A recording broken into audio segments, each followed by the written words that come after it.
Some believe healthcare reform is needed now more than ever. Experts predict healthcare costs will continue to skyrocket, leaving millions more without insurance coverage.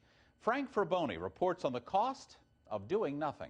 Crowded emergency rooms. There are currently many patients on waiting lists. Frustrated free clinics. We're having to turn folks away. And not enough doctors to go around. Even if everybody were insured tomorrow, there simply are not enough primary care physicians available. Symptoms of a broken healthcare system some believe is on the verge of collapse. What they're talking about is the need to slow down the increases in costs because it will break the nation. That is a fact. Even politicians opposed to White House proposals are ready for change. The only thing that could be worse than doing the wrong thing would be to do nothing. As more people struggle between health care and basic necessities. I'm a cancer patient. Nancy Martin is unemployed and comes to a federally supported health clinic for care. Being hooked up over here, they do help with, if you're unemployed, they'll help you for up to 1 year. Costly insurance is out of the question for Martin and others like her. Families USA says healthcare premiums are rising 6 to 8 times faster than earnings. A Towers Parent study says healthcare spending in 2009 will reach $2.6 trillion, a five-fold increase over a 20-year period, forcing the uninsured into emergency rooms, where treatment is extremely expensive. Probably more importantly, what we see are a lot of patients who are significantly ill as a result of undertreatment or non-treatment of chronic medical conditions as a result of the lack of ability to get a primary care physician or a medical home. A medical home that's difficult to find as more doctors turn to higher paying specialties to avoid lower insurance reimbursement rates for family practice. Certainly it's a disincentive for people coming out of medical school with massive amounts of debt. Carlos Gomez runs a federally qualified health center where patient load is projected to double this year. The cost of doing nothing will mean continued increases in premiums for employers until they will have to either cut benefits or abandon coverage altogether, leading to more people unable to afford care that for some is already out of reach. In Asheville, North Carolina, I'm Frank Fraboni reporting. So much of the debate is about balancing cost versus quality. What will we give up if reform measures are passed? What will we gain? What will reform mean for the standard of care that Americans have taken for granted?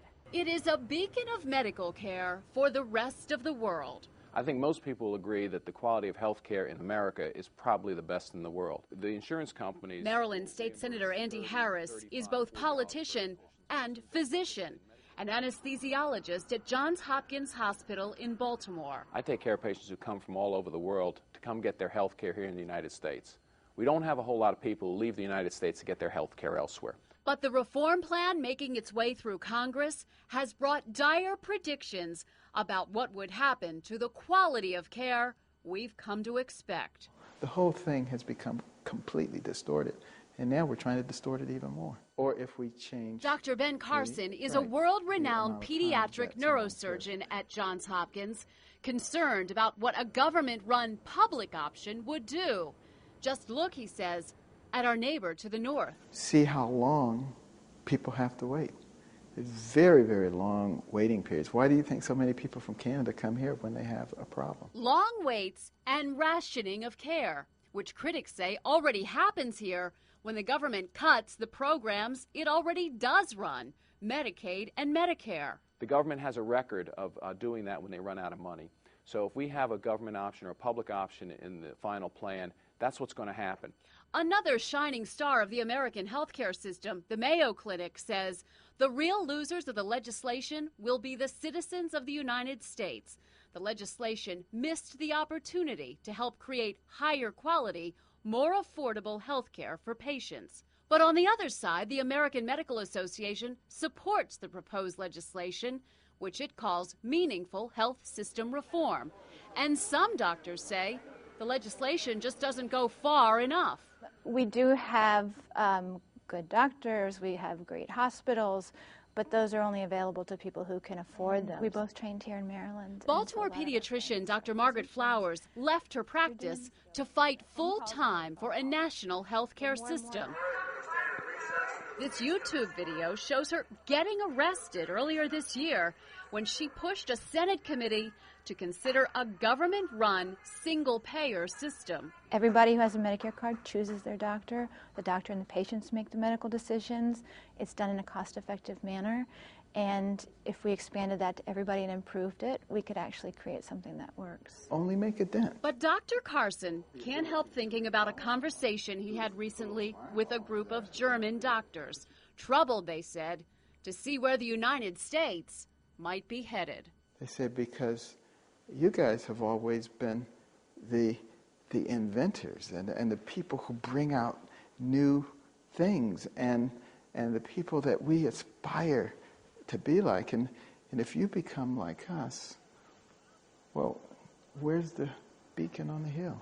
No matter what you believe when it comes to a government-sponsored healthcare system, this much is true. It is the largest legislative agenda since the New Deal reshaped America. The only way to affect change is to be informed and make your voice heard. Talk with your neighbors, attend town hall meetings, and contact your lawmakers. Tell them how you stand on this legislation and help find a cure for health care. I'm Jeff Barnes. Good night.